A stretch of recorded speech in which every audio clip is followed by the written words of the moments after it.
I'm sitting today in Glasgow with Neil Woods. Neil, for my South African compatriots and colleagues, tell us a little bit about who you are and why we would want to interview you when we're talking about drugs. Well, I am a former police officer, former undercover police officer.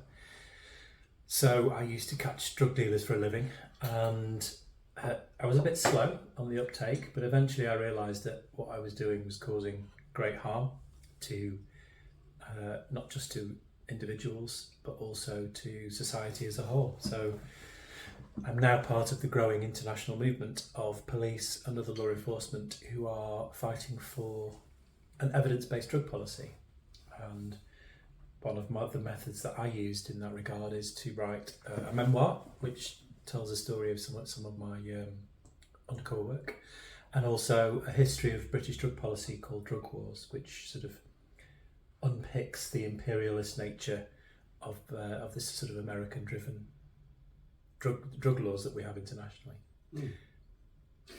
Yes, and I've read both of your books, Good Cop, Bad War and Drug Wars, and I can highly recommend both of them. I've given copies of them away to various people as well.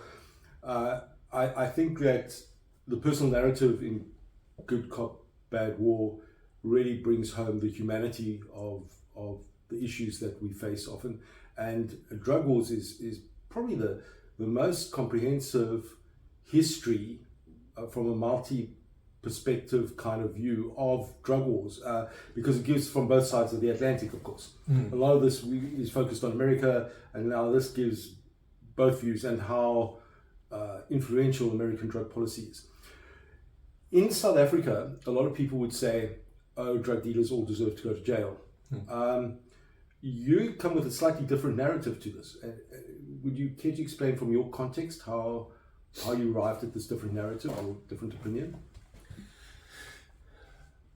Well, I suppose I arrived at the opinions that I have just by listening to people and getting to know people involved. Now, I think a lot of the book and a lot of my experience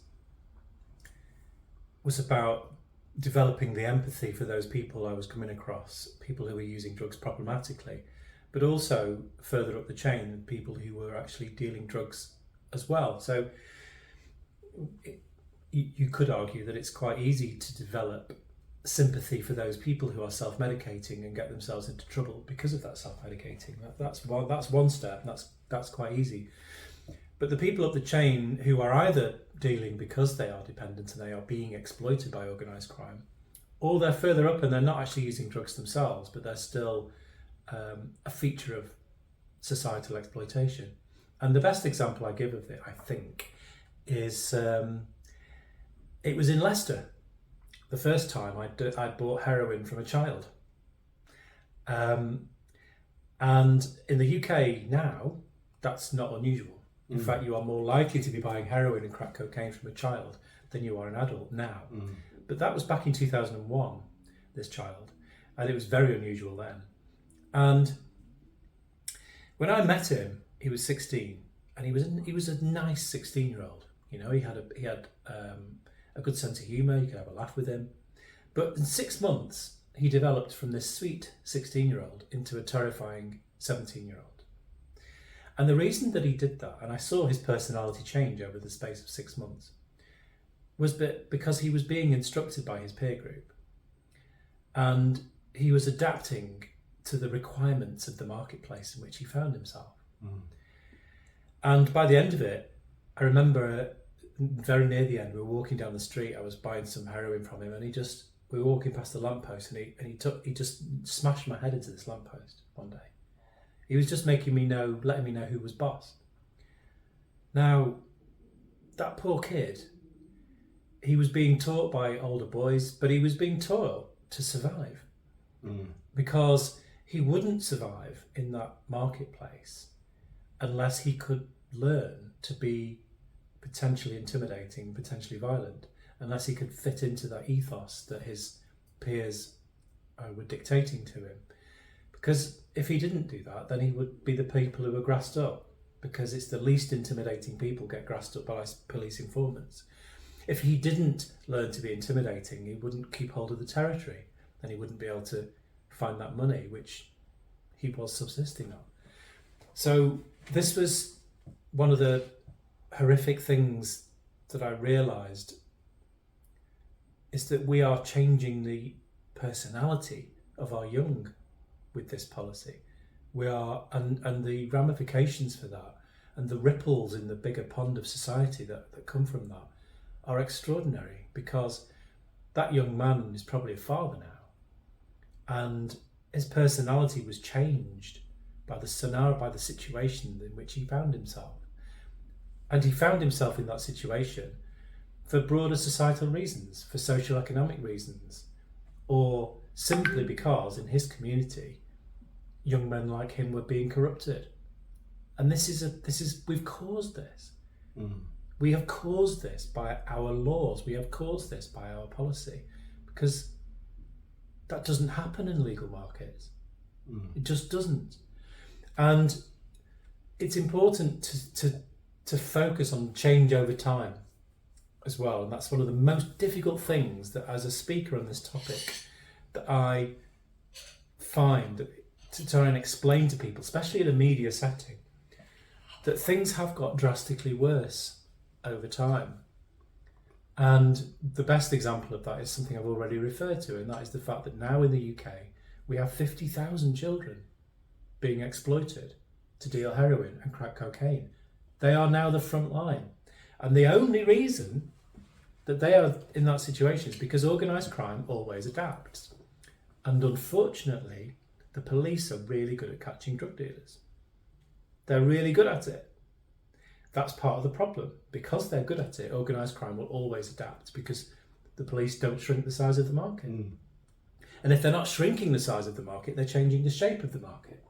And that changing shape has been drastically for the worse. Yeah. So it's interesting because when you're talking about market size and adaptability of the market, you're undoubtedly describing an industry. And often we forget that this is an industry as such. Fourth biggest in the world. It's bigger than textiles. Yeah, it's huge. And the other thing that makes me think a little bit beyond that is, when we're talking industry, we're talking economics, we're talking supply and demand, that kind of thing.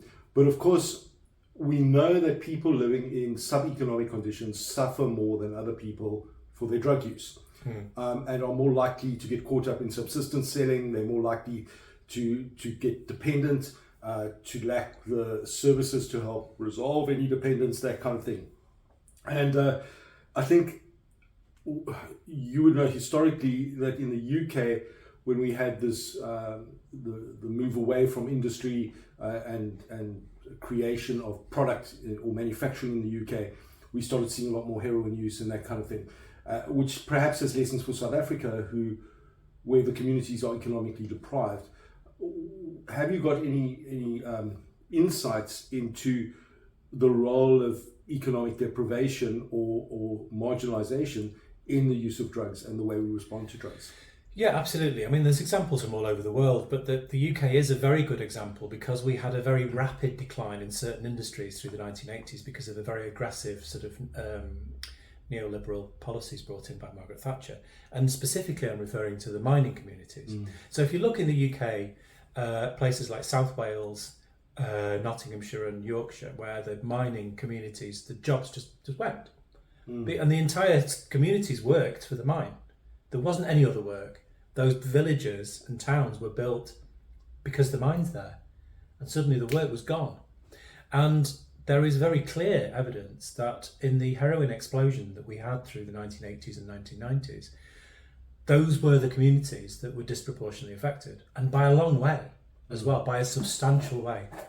So it's very clear that the social economic decline makes it much more likely that people will use drugs problematically, but specifically heroin as well, I think, because it's a great killer of time, and it's a great killer of emotional pain, and it's a great leveler when people lose their sense of self-worth. Having said that, though, I think that there is great risk in oversimplifying the debate about what causes problematic consumption and what has caused so many of the problems that we have is caused by these policies, because it's not just as simple as social economic situations. Even though social economic situations can increase other drivers. So, for example, there is some evidence that child sexual abuse happens more often in places that have had industrial decline. Now, that might sound a controversial thing to say. I've been shown the evidence. It is quite clear that other social problems, including sexual abuse, happens more likely in those places. No. There's evidence. There's no getting away from it. But again, to oversimplify it would be dangerous, because the biggest danger and the biggest driver of the problems we have with our drug policy is the growth of organised crime. Yeah. Now, of course, those topics are linked, because organised crime has always and will always take advantage of poverty and inequality. It always will. But to take an entirely left-wing view politically of the situation is to miss the details, I think. And we should, in my view, be very careful in seeing a dividing line for an issue which is essential. It's essential that we see it as non-partisan in political terms. But also, we can't miss those details. And obviously, I look at this through a policing lens, and I see the horrors that's caused by the growth of organised crime, and how even the presence of organised crime in communities adds to that inequality. It disenfranchises people. People are exploited, and organised crime becomes the power, rather than the power of governance, of civil governance or central governance. And again, there's only our drug laws have done this. The opposition to our position, prohibitionists, will sometimes say that, well, there's always been organised crime. You're not going to stop that. If you take the drug supply away from them, there'll still just be gangsters doing gangster things. That's bullshit. That's absolute bullshit. Because organised crime was birthed by our drug laws. That's what it was born from. It's what makes it powerful. There is no other form of criminality that can pay for the corruption that organised crime creates now. Nothing comes close. But also, when prohibitionists point at the other crimes that organised crime do and gets involved in, there is very clear evidence from law enforcement agencies all around the world that those other criminal activities that they're involved in are only possible because of the reinvestment of the finances from the illicit drugs market. As the National Crime Agency in the UK states, the money, the value in the illicit drugs market is reinvested into other forms of criminality. It's what makes people trafficking possible. And it makes it possible because of the blanket corruption caused by the value in the illicit drugs market. So it all comes down to the value in the drug markets. So basically, even other high profit enterprises such as trading illicit animal products, for example, we know rhino horn for the Chinese, or abalone and all that. What you're saying is by comparison, they're financially insignificant and are often financed rather by the drug trade than vice versa. Exactly. But the most important key thing here is the corruption. Because crimes that in of themselves would not be able to corrupt the systems to make themselves possible. The smuggling of rhino horn cannot corrupt an entire government to make it completely easy to happen. The crimes of smuggling rhino horn and other things are piggybacking onto the blanket corruption which is caused by the illicit drugs trade. And the most important aspect of what's happening there is when you look at the climate crisis. So at COP26, there was various equatorial nations signed up to the deforestation pledge. And yet those nations that signed it, that signature means nothing because they don't control their own backyards. Transnational organised crime controls their own backyards. The best example of this being a huge problem is in Guinea, in West Africa. who had a military coup last year in September. Yes. That military coup was about control of the value of the money that comes from the cocaine trafficking routes. It was just basically asserting that the army was the biggest drug gang in town. Now, Guinea apparently has the fastest deforestation going on anywhere in the world. But they don't control their own backyard, and there is no central governance that has that on their political agenda, because they are essentially a narco state. So it's not on their agenda. So we cannot solve the climate crisis without solving international drug prohibition. It's really interesting, and I saw in the World Drug Report last year, which I found quite bizarre actually, they started talking about the carbon cost of producing cocaine and that, but nobody mentioned the carbon cost of police raids, for example, or the increased militarization of police, or the burning of entire areas of forest to control the production of cocaine, or the ironic burning of poppy fields, which only increases production the next year in Afghanistan. Yeah, exactly. It's misdirection. It's a lie. It's yet another drug war lie. But even those tangible day-to-day carbon emissions, which are part of the war on drugs, that's nothing compared with the risk that deforestation is causing. Yes. The deforestation is being caused because organised crime is so powerful, and organised crime is so powerful because of the illicit drugs trade. Okay. So, and also, the money, one of the things where the money is laundered is into illegal logging. So it's a secondary investment from organised crime, and that money comes from the illicit drugs trade. And unfortunately, the most important part of the world for carbon sequestering is the green band all around the edge. Yes. It's the equator. And unfortunately, that is also the area which happens to be either where some of the most valuable drugs are either manufactured or trafficked. Right, really interesting. From a South African perspective, when we talk about corruption, people tend not to, well, they think on a state level, but they're not thinking drug trade.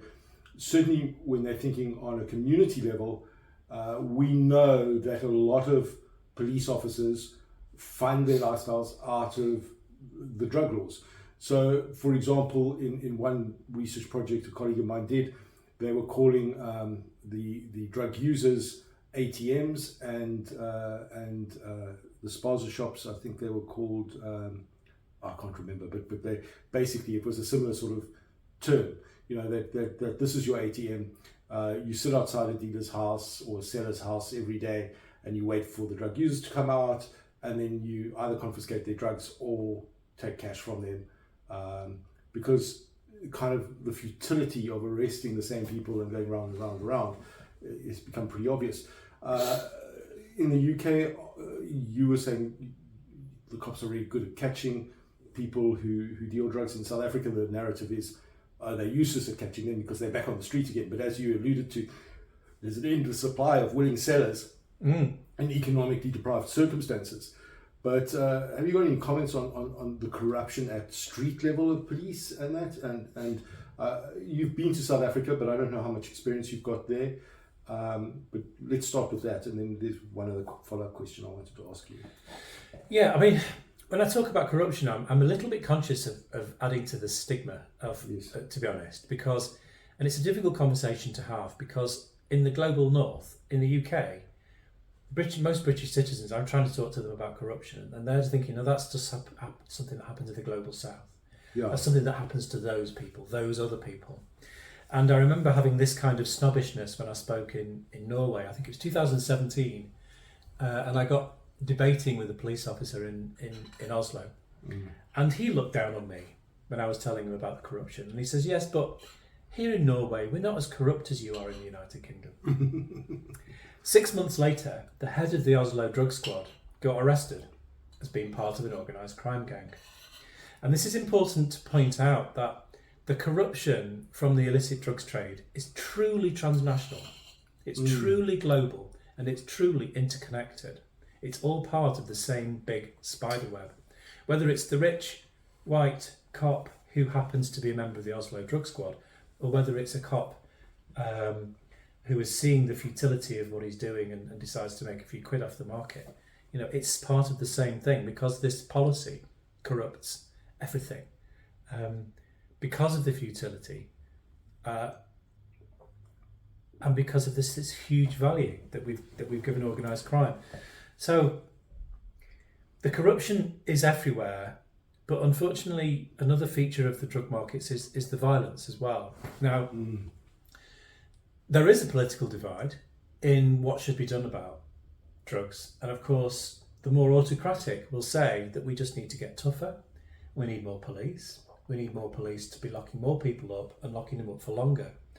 But you can see very clearly, you can pick a nation around the world and you can analyse what they do in terms of the level of punitive actions. And you can see that where a nation has become more aggressive in its policies, more punitive in its state action, the more the violence goes up. Yeah. And the best example of that in Europe, actually, or one of the best is the UK is one example, because we've got children dealing now, for goodness sake, what we've created. In Sweden, they arrest twice as many people for drugs as the next highest. Twice as many. In Sweden. They have the most obscene laws around drugs. They can blood test you if they think you're taking a drug. And if they find the drug in your blood, they can prosecute you for it. That is crazy. And they do. But they do a lot. We've always known that the Swedish have been highly... they were the last country in Europe to get rid of eugenics, basically. Yeah. And even still, transgender people can't procreate in Sweden. Their drug laws. It's insane. But of course, the cost is clear. They have hundreds of explosions going off every year. I think they're up to over 300 bombs have gone off this year in Sweden. There is open warfare between the different organised crime gangs. And they've moved on from automatic weapons. They're doing IEDs, hand grenades through windows. It's been over 300 this year. And it was the same last year and the year before, and it's getting worse and worse. And of course, this has created a political debate where the right wing are blaming immigrants. And it's created a horrible political situation, but it is the war on drugs playing out. And the reason that it's so much more violent is because there's so much more policing of people who use drugs, because that's an inevitability. Police, where they create a gap in the market, more often than not, will leave violence in their wake, because, as you've just pointed out, there's always someone willing to step in when there's an opportunity in that market. But the reality is, it's more than one person, and they will fight over that opportunity. And this is, I don't see where it's going to end in Sweden. To be honest, it's a grim situation. And that feeds to the further militarization of police again. Exactly. And creates that industrial complex that we see. And so here's a loaded question. Is there any role for police in either the public health system or helping undo the damage of prohibition? Well, that's a tricky situation, because it's not really a tricky question, because the police should be having nothing to do with drugs. It's a health issue, not a criminal one. Now, that's the basic answer. But also, if you look at the roles that the police has in wider community, I used to also be a conventional detective, and I've investigated domestic violence and rapes and all sorts of things that go on. There is much more spent on drugs policing, which has no benefit, than all of the other kinds of policing, which there is evidence does have benefit. You can successfully investigate domestic violence, and you can successfully help the people involved. You can, with enough resources, look after somebody who's had horrific sexual violence and prosecute the offender that's committed it to them. But the resources are not there. So we should be following evidence for drug policy. And the evidence suggests that all considerations about drug consumption, whether it's problematic or non-problematic, it's a health issue. And it should be seen completely through that lens. Now, in a post-prohibition world, does the police have any role in drug consumption? Well, possibly, because with alcohol, the policing of licensed premises and ensuring that the right regulation is followed is a policing matter. If somebody is selling alcohol to children, that's a policing matter. And I would suggest that it should always be a police matter. But that's the limits, really, as to what police involvement should be. From my perspective, I see a lot of communities abdicate their social contract and responsibilities to two systems, the police system and the health system. And there's possibly a danger of the health system becoming as punitive as the police system in some ways. And if we go back to original principles of policing, whether, no matter who wrote them or whatever, there's a huge arguments about that. But those look more, they use terminology like saying the effectiveness of policing is inversely proportional to the level of force they need to use, which I think we can all agree on. And they read more like a social worker's manifesto than necessarily a policing manifesto. And I think one of the big things that you said as well is that the drug wars have removed the social element out of policing. And where policing was your local Bobby in the UK who knew everybody, who had the interest of everybody in heart, it's now become a very militarized, aggressive response of a police force. And more and more we're seeing the medicalization of people as well, becoming a punitive way of controlling people down. Yet, if we could integrate police and health systems more into communities, I believe that maybe we could have a more whole of society response, not only to drugs, but to communities. And as we see less psychosocial dislocation amongst people, we would see more integration and less problematic drug use, perhaps. You've expressed similar views, and maybe not quite the same views, but do you see any value in that view of looking at things? Yeah, I mean, I do. I am a fan of the principles of policing, whether you do attribute them to Peel or not. But Principle 7, the police are the community and the community are the police. So there is great power in that as a philosophy. Yes. And how that works should be something that we should be studying and making work. But there's other aspects of how the war on drugs has shaped policing attitude as well, because from the moment police were given the power to enforce a moral judgment on people, then from that point onwards, the prejudice in police officers as individuals and as institutions became amplified. Yeah. Because if you're policing a moral judgment, then that is amplifying a bias. Yes. That is inviting you to be prejudiced. Yes. Because that's the essence of moral judgment. And that's done that as an institution now before the police had anything to do with drugs. Okay, you could argue that sex work and before that the illegality of homosexuality were two other facets of that moral judgment, which in itself has corrupted policing. Nothing on the same scale as drug use. And of course, our drug laws have racism in their DNA. It was the original purpose for them, to control those minorities. And that comes out in that DNA by inviting those in power to have a moral judgment and to apply the laws in their toolbox from that position. It's created and amplified prejudice, and always will do. Neil, I don't want to take up much more of your time. We're really appreciative of it. I've got one final question, which might open up a whole another topic, but maybe you can narrow it down. Why is South Africa important in drug policy globally? Why should we care about what happens in South Africa in relation to the rest of the world? South Africa, to me, is one of the most important places in the world in terms of talking about drug policy, because, as we've just said, racism is in the DNA of our drug laws. It's why they were created. It's essentially American domestic racism exported around the world through an aggressive foreign policy.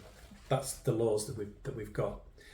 I know, of course, you can argue that with the British making cannabis illegal in 1923, there's also a colonial aspect in terms of South Africa. But I'm talking about the actual impact on certain groups of people.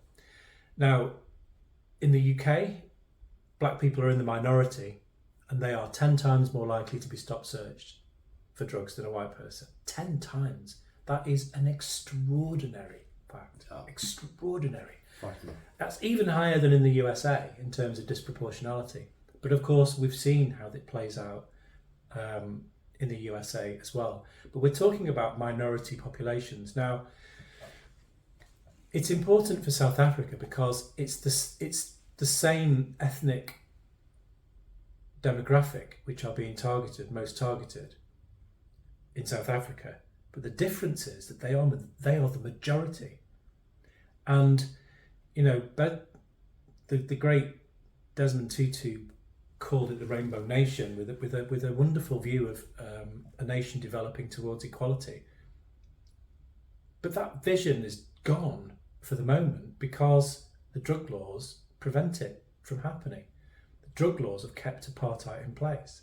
Now, in terms of the narrative about our drug laws, apart from the tragedy of that happening, when we discuss it in other countries, that should bring it into focus for everybody about what this really means, what these drug laws means, and and how that the racism in the DNA of our laws is really playing out, because it's not the rich 10% in South Africa that are being affected, and it has kept old systems in place. And it's frustrating seeing that in South Africa because, you know, you have this incredible designer constitution in which theoretically all things are possible. Yes. Because you have those mechanisms to look at human rights, and you have those mechanisms to look at equality and liberty. And yet the drug laws are preventing even a consideration of using it in that way at the moment. Now, of course, you've got the issue of the dagger couple and the reconsidering of you know, the sort of legal decriminalisation that was brought in as a result of that. And that's such a tantalising taste of how things could change. But the frustrating thing, and the job that we all have as activists, all of us, you, me, lots of other comrades, is that we have to win the public over. We have to make that social movement grow. We have to make that social movement grow enough to empower that movement to bring change. And so we just have to keep going, don't we, Sean? Yeah. Neil, as usual, it's so interesting speaking to you. I've learned a lot just from this little discussion, and we've spent a couple of days talking now. And thank you so much for giving your insights and bringing them to Substance Talk. We really appreciate it, and hope to see you in South Africa again soon. Yep. Thank you so much. Thanks, Sean. Thanks, Neil. That was great. As I learned